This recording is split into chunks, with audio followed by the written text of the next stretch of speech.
Balik po tayo sa ating serbisyo ngayon. Pinag-uusapan natin ang Social Pension Program para sa mga mahihirap na senior citizen. Kasama si Attorney Franklin Quijano ng National Commission of Senior Citizens. Sir, balikan ko lang yung discussion natin kanina, no?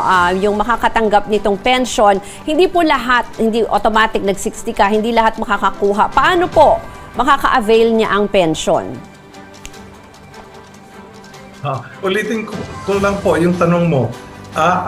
Kung lahat ay makakatanggap, ang pangalan niyan ay Universal Pension or otherwise known as Universal Social Pension. Sa ngayon po, yung proposal na yan ay nasa lower house pa lang.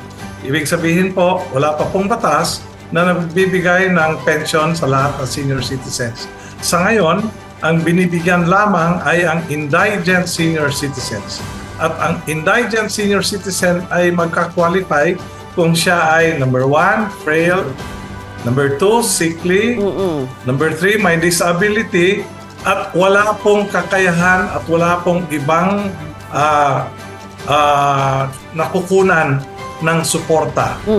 So, kung kayo ay SSS member, GSIS member, retired police or retired army, so PIBAW and PNP recipient ng retirement, hindi po makakasali sa indigent senior citizen kasi yan po ang inatas sa ating batas. Ang 9994 ay nagsabing indigent senior citizens lamang ang makakatanggap. At nung 9994, batas 9994, 500 ang matatanggap buwan-buwan.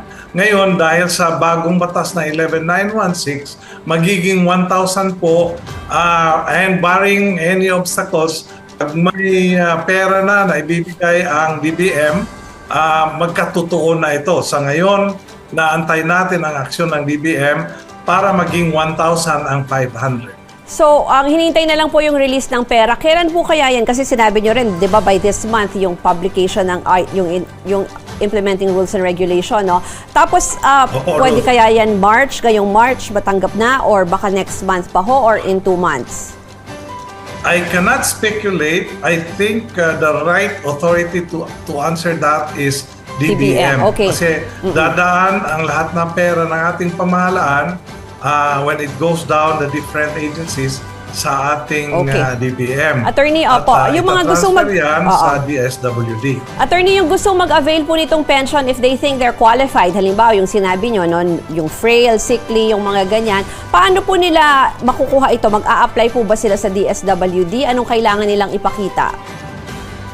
Well, the usual in the past is nag-a-apply sa DSWD through the LGUs. Tapos sinasubmit ng LGUs papuntang DSWD at ina-approve ng DSWD.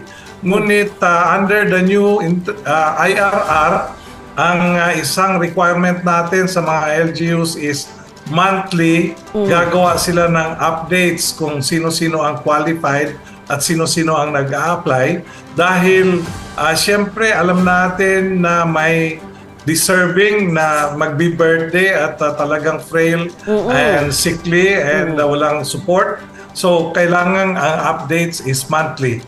Yan po yung bagong requirement ng implementing. So, ano po ito sa barangay? Gusto ko lang humalaman, kung ikaw ay senior citizen, saan ka pupunta? First step, diretso, saan ang punta mo po, attorney? Para makakuha nito? Well, actually, ang LGU from this contemplation is taken to be the may listahan na. Municipality or the city, no? But since the barangay is very supportive, kaya yung ibang mga seniors na nanghihingi ng suporta ay dumadaan sa barangay bago ito isasalang sa OSCA ng local government unit. Huli na lang, attorney, mabilis lang. Marshall Paringit sa ating Facebook Live, 82 years old na yung biyanan, nag-file daw sila sa OSCA pero waiting list pa rin. May approval po ba yan? Matagal po ba ang approval niyan para makasama ka? Alam niyo po, yung waitlist ng DSWD, hindi po yan NCSC sa ngayon, ang DSWD po. Yung waitlist na yan ay nangyayari dahil kulang po ang pondo na nilalaan. Kaya ang kasi 4.1 million ang binibigyan ngayon ng DSWD, ngunit may mga iba pang sabi ng DSWD ay deserving, sinabit nila ang numero sa Kongreso, ngunit ang sinasabi is limited pa rin yung budget, kaya may mga waitlist. waitlisted. Sige po, yung contact numbers na lang po, mabilis lang, attorney, pag may mga tanong pa po. Kung may mga tanong po, please contact ph.ncsc@gmail.com and our website is www.ncsc.gov.ph. Okay, sige po. And our Facebook. official page is NCSC Philippines Okay. sa Facebook natin. Maraming pong salamat kay Kung gusto Attorney niyong sumulat, Room 106, Mabini Hall, Malacanang, Manila. Maraming pong salamat kay Attorney Franklin Quijano, Chairman ng National Commission of Senior Citizens.